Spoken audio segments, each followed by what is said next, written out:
Chapter 1. A Farewell in the 100-Acre Wood. It was a bright, warm day in the 100-Acre Wood, and everything felt just a little bit more special. The sun shone through the trees, casting dappled shadows on the soft grass, while a gentle breeze carried the sweet scent of wildflowers. All the familiar sounds of the forest, the birds chirping, the leaves rustling, seemed quieter today, as though the whole forest knew something important was about to happen. In the heart of the woods, a group of friends had gathered together. Winnie the Pooh, Piglet, Tigger, Eeyore, Rabbit, and the others stood in a circle, their faces full of both joy and sadness. Today was a special day, but also a sad one, for today they were saying goodbye to Christopher Robin. Christopher, their dearest friend, was growing up. He was going away to school, leaving behind the carefree days of adventures in the 100-Acre Wood. It was a day that none of them had ever thought would come, and now that it had, the feeling of it weighed heavy in their hearts. Pooh was the first to speak, his soft, honey-filled voice breaking the silence. "Christopher Robin, must you really go?" he asked, his round eyes filled with both hope and worry. Christopher knelt down to meet Pooh's gaze, giving him a warm, reassuring smile. "I have to, Pooh. It's time for me to grow up. But I'll never forget you. I promise." Pooh blinked, his round tummy rumbling quietly. "Even when you're far away?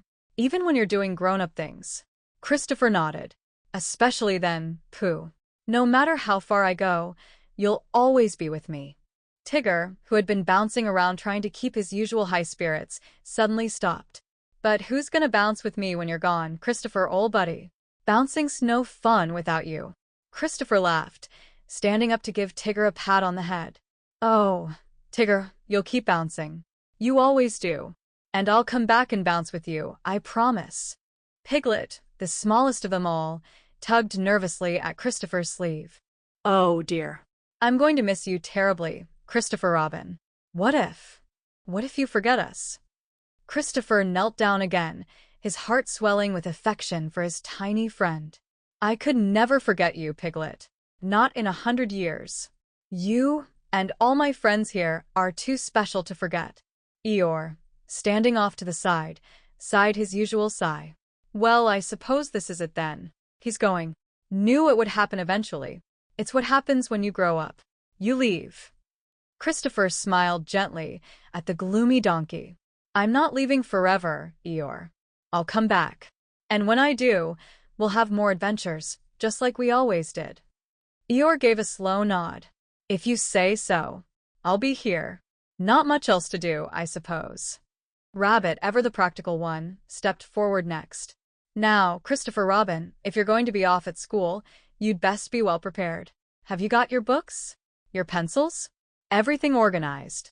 Christopher chuckled and gave Rabbit a grateful nod. "Yes, Rabbit. I'm all set. I'll make sure to stay organized, just like you taught me." As the friends gathered closer around him, the weight of the moment settled on Christopher's heart.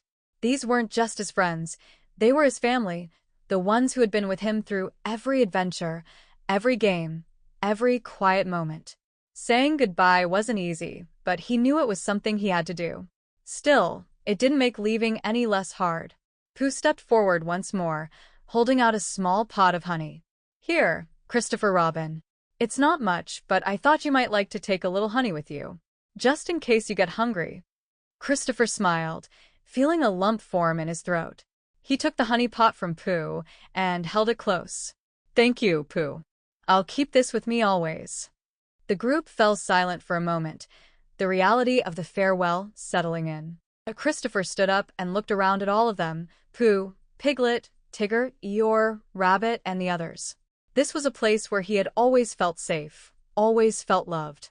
And now he was about to step away from it, into the unknown world of school and growing up.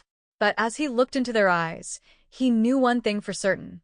No matter where he went, or how much he grew, the 100-Acre Wood would always be a part of him. These friends, this place, they would never really be far away. "I'll be back," Christopher said, his voice soft but steady. "I promise. And when I do, we'll have even more adventures. Just like always." Pooh gave a small nod, his eyes filled with trust. I believe you, Christopher Robin. And we'll be right here, waiting.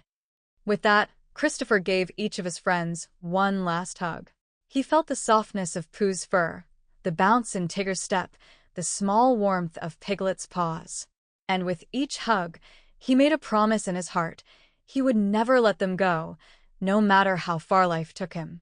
Then, with one last look back at the 100-acre wood, Christopher Robin turned and walked away, his heart full of memories and his spirit full of hope for the future.